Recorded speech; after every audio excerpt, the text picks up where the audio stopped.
Olá, pessoal, me chamo Adriele, tenho 18 anos, sou graduanda do curso de Direito da Universidade Estadual do Tocantins. Vim abordar hoje o texto O Povo Brasileiro, de Darcy Ribeiro, mais especificamente sobre o capítulo intitulado de O Estoque Negro. No livro, Darcy tem como objetivo reconstruir o processo biótico de consumação dos negros e a multiplicação discreta de mulatos, que vem simultaneamente com sua deculturação e incorporação na sociedade e na cultura brasileira.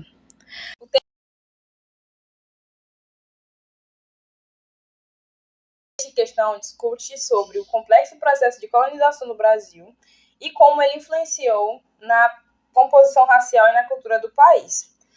Em contrapartida, a população negra cresceu com o tráfico maciço de escravos, que vieram para ser trocados pela mão de obra desgastada que já estava no país. O crescimento da população e o tráfico de escravos. O autor descreve, no período inicial do tráfico, começou por volta do século XVI, mais especificamente pelo ano de 1538.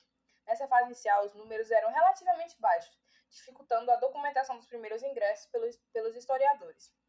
No entanto, com o desenvolvimento da economia açucareira, o tráfico de escravos cresceu rapidamente, tornando-se um dos principais negócios dos europeus. Eles investiram imensos capitais na captura de escravos, na travessia do Atlântico e na venda de escravos no Brasil. Esse comércio absorvia uma grande parte dos rendimentos da população de açúcar, ouro e, posteriormente, outros produtos como algodão, tabaco, cacau e café. Durante cerca de 3 séculos, a coroa permitiu que os senhores de engenho importassem até 120 peças, como é intitulado no livro. Embora não houvesse uma limitação rígida na compra e venda de escravos locais.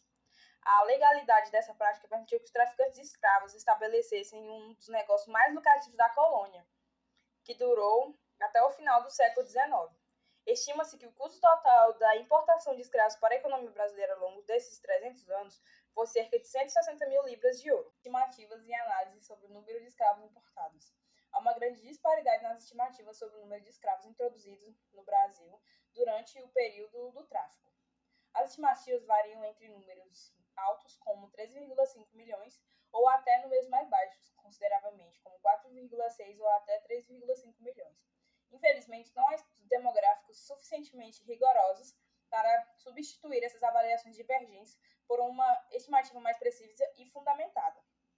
Um estudo feito por P. Curtin, com base em registros oficiais arquivados na Bahia, documenta a introdução de cerca de 3.036.800 escravos entre 1701 e 1860.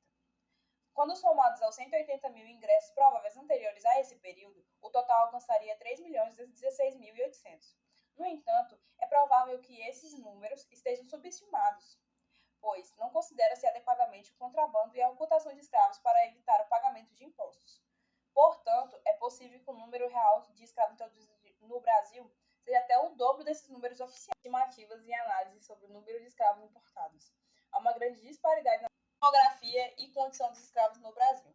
A composição demográfica da população escrava era ainda mais difícil de se avaliar por idade e sexo. As estimativas sugerem que a proporção geral era de 4 homens para uma mulher dos importados de escravos.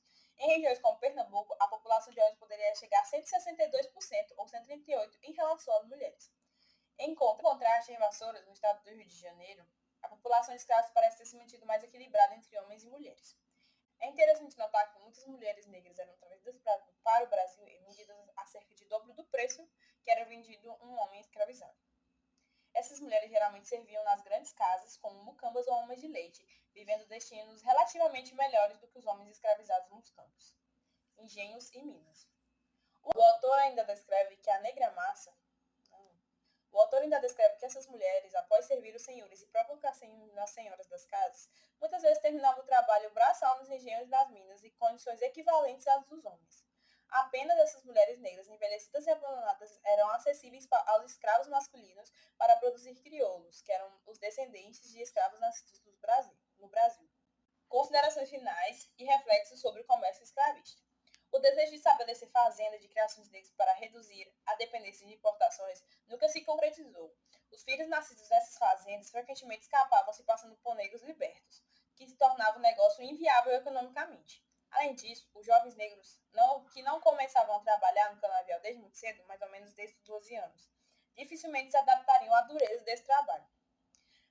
Um parente do autor que guardou uma carta de um capataz que analisava essas vantagens relativas de usar escravos nascidos no Brasil, chamados de crioulos, versus os escravos africanos importados, concluindo que os últimos eram mais rentáveis.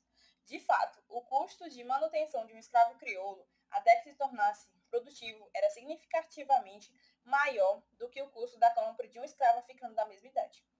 Finalmente, o autor observa que, ao contrário do escravo africano, o crioulo geralmente não resistia tanto tempo de trabalho quanto do trabalho árduo dos engenhos. Os africanos eram consideravelmente mais robustos e sua expectativa de vida útil para o trabalho era maior do que a dos crioulos.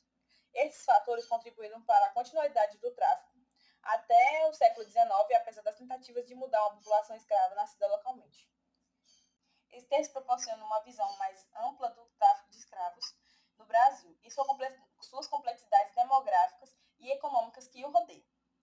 Ele também destaca as enormes disparidades nas estimativas históricas e a falta de dados demográficos rigorosos para entender a complexidade e a escala de impacto desse comércio desumano na formação colonial e imperial. Tchau, gente!